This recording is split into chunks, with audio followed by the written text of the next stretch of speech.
I'm here with a supporting case study video looking at passerine morning flight and sort of asking, why are these birds flying? What is the mechanism that convinces them to undertake this weird behavior? There are links to sort of my overall thoughts on the different reasons why songbirds undertake morning flight below, as well as a link to this case study in particular. So you might want to check that out if this video doesn't make sense, because this is but an example of how I collected my thoughts on these different types. And it's from Point Pelee in Ontario, 3 days in a row and during fall migration, where each day had sort of different wind conditions, even though it was the same time of year after the same cold front, and observing the different behaviors of different species at different times. So on August 31st in the morning, a cold front swept through. There was sort of a stiff west-northwest wind passing through Point Pelee.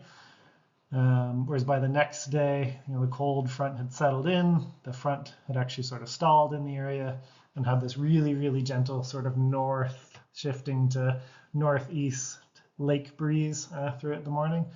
And by September 2nd, which is sort of even more uncommon, there was good weather for the songbirds to take off the night before. But by the morning, there was sort of a gentle but steady south wind blowing, so a different wind direction. And I was set up about here at Point Pelee. This light green is forest, the dark green is like cattail marsh. So it sort of acts as this like physical funnel for birds that don't want to fly out over the marsh, heading north normally on that morning flight. So I picked some key species that sort of illustrate the similarities and the differences for these types of flight on each day. Number one, Tennessee warbler, pretty regular participant in morning flight in the fall here. First 2 days with that sort of northerly component to the morning wind. The vast majority of Tennessee warblers were flying north out of the park. But interestingly, as the wind switched out of the south, the vast majority were then flying south.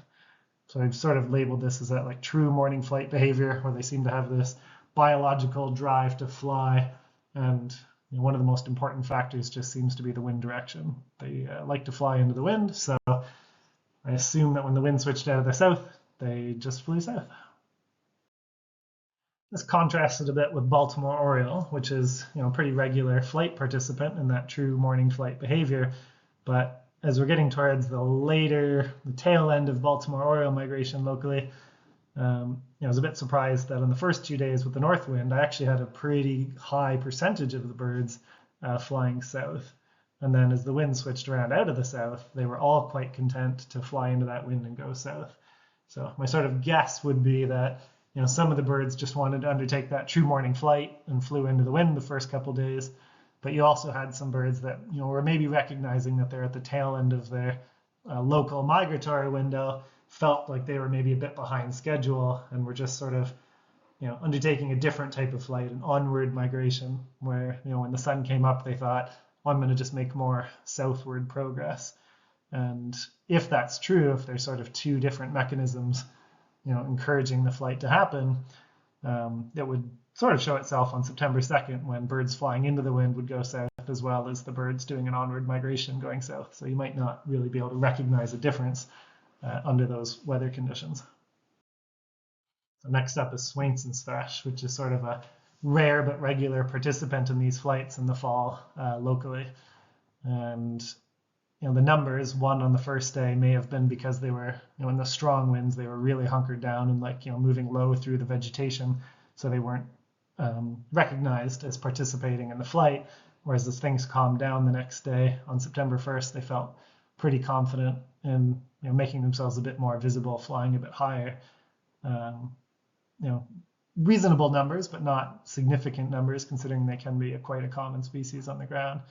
And then it was September 2nd that really stood out to me as being bizarre, where the majority of birds for the first hour or two were actually Swainson's thrushes flying south into that south wind. So my sort of best explanation was that maybe this is a species that doesn't really have the true morning flight tendency. Like, some may participate, but it's not like the biological need that Tennessee warblers, for example, seem to have with the first example. Whereas maybe they're quite keen on reorienting for habitat or participating in an onward migration where if they're going to fly in the morning, they don't want to backtrack. Maybe they recognize that if they are going to fly, they'd like to continue to move south so they don't add time to their migration. And I would have assumed that the habitat notion would be true with this species at this location because there's not a lot of forest to the north. There's a lot of farmland and that sort of narrow strip of forest. But a species that made me reconsider that was common yellowthroat, which is in the text here from the website. I had 2 different common yellowthroats up high in sustained flight going south during this flight on September 2nd. And that's a species that I had not seen previously going north ever in morning flight in the southern Great Lakes on a north wind. So that really triggered me to say, well, maybe common yellowthroats just definitively don't have that true morning flight tendency. But also, it wasn't a habitat situation for them because they were right next to a huge cattail marsh, lots of thickets, strips of woodland to the north. So that sort of maybe helped me eliminate the need to be in better habitat requirement that I was contemplating for the Swainson's thrush. Just because they were surrounded by good habitat. So why would this rare in-flight species be moving in that direction? So it made me think that maybe this is an onward migration where Swainson's thrushes would prefer to move south in an onward type migration in fall, and maybe the common yellowthroats really only want to move south in an onward migration if they're going to participate in a flight at all. And really sort of interesting case with these flights wraps up with yellow-billed cuckoo.